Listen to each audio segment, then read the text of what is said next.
மாண்புமிகு பேரவைத் தலைவர் அவர்களே, மாண்புமிகு முதலமைச்சர் அவர்களே, காவிரி நதிநீர் விவகாரத்தில் தமிழக விவசாயிகளின் வாழ்வாதாரத்தையும் நமது மாநிலத்தின் வரலாற்று சிறப்புமிக்க நதிநீர் உரிமைகளையும் காப்பதில் இந்த அரசு துளியும் சமரசம் செய்து கொள்ளாது என்பதை இப்பேரவையில் உறுதியாக தெரிவித்துக் கொள்கிறேன். கர்நாடகாவின் தற்போதைய முதலமைச்சர் அவர்கள் மேகதாது பிரச்சனையை சமீபத்தில் எழுப்பிய உடனேயே மாண்புமிகு தமிழக முதலமைச்சர் அவர்கள் 25/5/2026 அன்று அரசு தலைமை வழக்கறிஞர், உச்ச நீதிமன்ற மூத்த வழக்கறிஞர் மற்றும் உயரதிகாரிகளுடன் ஆலோசித்து இப்பிரச்சனையை குறித்து எடுக்க வேண்டிய நடவடிக்கைகளை பற்றி அறிவுறுத்தினார்கள். அத்துடன் நிற்காமல் நமது மாண்புமிகு முதல்வர் அவர்கள் அடுத்த நாளே 26/5/2026 தனது கடிதத்தின் வாயிலாகவும் 27/5/2026 அன்று மாண்புமிகு இந்திய பிரதமர் அவர்களை நேரில் சந்தித்து மேகதாது திட்டத்திற்கு எவ்வித அனுமதியும் அளிக்க வேண்டாம் என மீண்டும் வலியுறுத்தினார்கள். மாண்புமிகு தமிழக முதல்வர் அவர்கள் 25/5/2026 அன்று உத்தரவிட்டதின் அடிப்படையில் தமிழ்நாடு அரசு சார்பாக புதுடெல்லியில் உள்ள தேசிய பசுமை தீர்ப்பாயத்தின் முதன்மை அமர்வில் மேகதாது திட்டத்தை எதிர்த்து 27/5/2026 அன்று ஒரு மனு தாக்கல் செய்யப்பட்டுள்ளது. இந்த சூழலில் மாண்புமிகு தமிழக முதல்வர் அவர்கள் 18/6/2026 அன்று அமைச்சர்கள், சட்ட வல்லுநர்கள் மற்றும் காவேரி தொழில்நுட்ப குழு மற்றும் பன்மாநில நதிநீர் பிரிவினை தலைவர் ஆகியோருடன் ஆலோசித்த பின்னர் மேகதாது திட்டத்தை எதிர்த்த ஒரு தீர்மானத்தை முன்மொழியலாம் எனவும் அதற்கு அனைத்து சட்டமன்ற உறுப்பினர்களின் ஒருமித்த ஆதரவை கோரலாம் எனவும் முடிவெடுத்தார்கள். காவேரி நதிநீர் விவகாரத்தில் ஒருமனதாக ஏற்றப்பட்ட தீர்மானத்தில் மாண்புமிகு எதிர்க்கட்சித் தலைவர் அவர்கள் 4/3/2026 அன்று தமிழ்நாடு அரசு ஒன்றிய அரசுக்கு மேகதாது அணை விவகாரம் குறித்து ஒரு புதிய நடுவர் மன்றம் அமைக்க முன்மொழிகள் அனுப்பியதும் குறித்து தீர்மானத்தில் சேர்க்க கோரிக்கை வைத்தார். அதன்படி இப்பேரவையில் 19/6/2026 அன்று நடுவர் மன்றம் அமைக்குமாறு வலியுறுத்தி ஒருமனதாக தீர்மானம் நிறைவேற்றப்பட்டு அதன் நகலை அன்றே தனது நேர்முக கடிதம் வாயிலாக மாண்புமிகு முதல்வர் அவர்கள் மாண்புமிகு இந்திய பிரதமர் அவருக்கு அனுப்பியுள்ளார்கள் என்பதை குறிப்பிட விரும்புகிறேன். இவ்வாறு தமிழர் நலன் கருதி இந்த அரசு மாண்புமிகு முதல்வர் அவர்களின் ஆலோசனைப்படியும் மேகதாது திட்டத்தை முறியடிக்க அனைத்து நடவடிக்கைகளும் தொடர்ந்து எடுத்து வருகிறது. ஆனால் சிலர் நடுவர் மன்றம் அமைக்குமாறு கோருவது சரியான அணுகுமுறை அல்ல என கருதுகின்றனர்.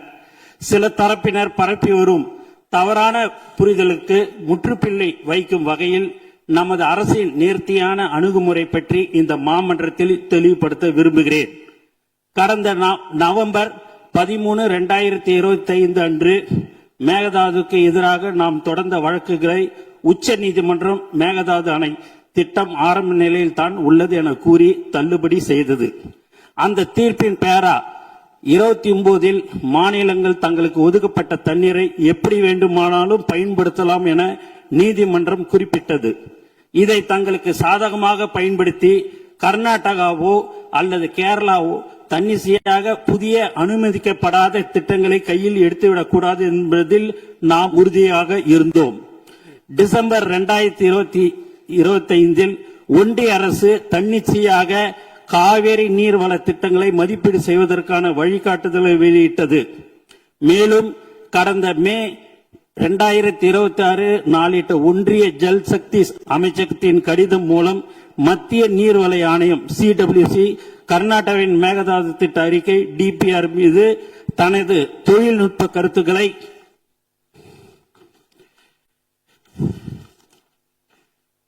வழங்கி அடுத்த கட்ட நகர்வுக்கு காத்திருப்பது அம்பலமாகியுள்ளது. இருப்பினும் இந்த வழிகாட்டுதல்களை கடுமையாக எதிர்த்தும் தமிழ்நாடு அரசு 9/6/2026 அன்று ஒரு கடிதம் எழுதியுள்ளது. இந்த சூழ்நிலையின் தீர்வை கருத்தில் கொண்டு ஏற்கனவே குறிப்பிட்டவாறு நமது மாண்புமிகு முதலமைச்சர் அவர்கள் அண்மையில் 27/5/2026 மாண்புமிகு இந்திய பிரதமர் அவர்களை நேரில் சந்தித்து மேகதாது அணை விவகாரம் குறித்த தமிழ்நாட்டின் நியாயமான கவலைகளை குறிப்பிட்டு கோரிக்கை மனு சமர்ப்பித்துள்ளார்கள். தமிழ்நாட்டின் ஒப்புதல் இல்லாமலும் நடுவர் மன்ற தீர்ப்புக்கு முரணாகவும் மேகதாது பகுதியில் எந்த ஒரு கட்டுமான பணிகளும் அனுமதிக்க கூடாது என்று அக்கோரிக்கையில் மிகவும் வலியுறுத்தி கேட்டுக் கொள்ளப்பட்டுள்ளது. 2018 உச்ச நீதிமன்ற தீர்ப்பின் மூலம் தமிழ்நாட்டிற்கு உறுதி செய்யப்பட்ட 50% நம்பகத்தன்மை கொண்ட 740 TMC தண்ணீர் பங்கீட்டை எந்த ஒரு புதிய நடுவர் மன்றமும் மாற்ற முடியாது.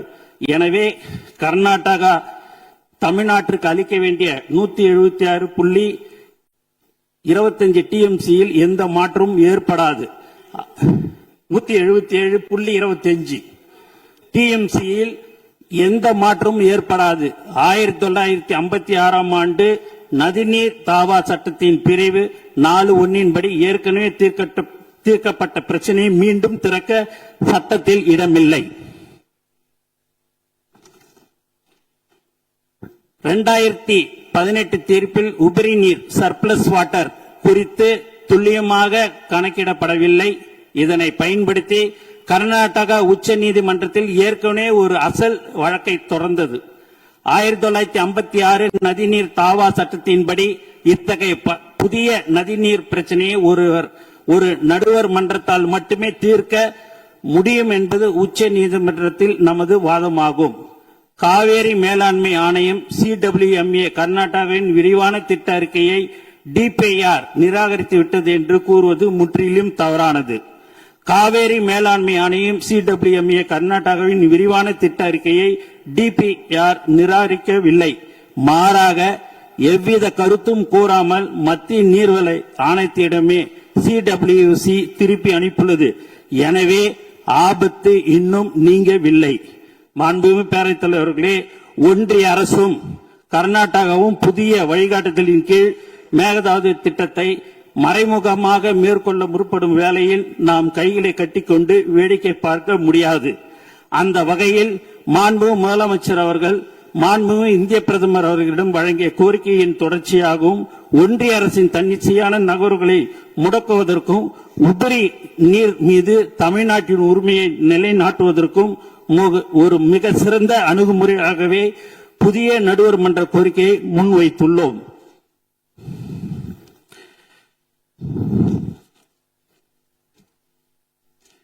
புதிய நடுவர் மன்றம் அமைவதால் தமிழ்நாட்டிற்கு எந்தவித பாதிப்பும் ஏற்படாது என்பதை இப்பேரவைக்கு மிக உறுதியுடன் தெரிவித்துக் கொள்கிறேன். நன்றி.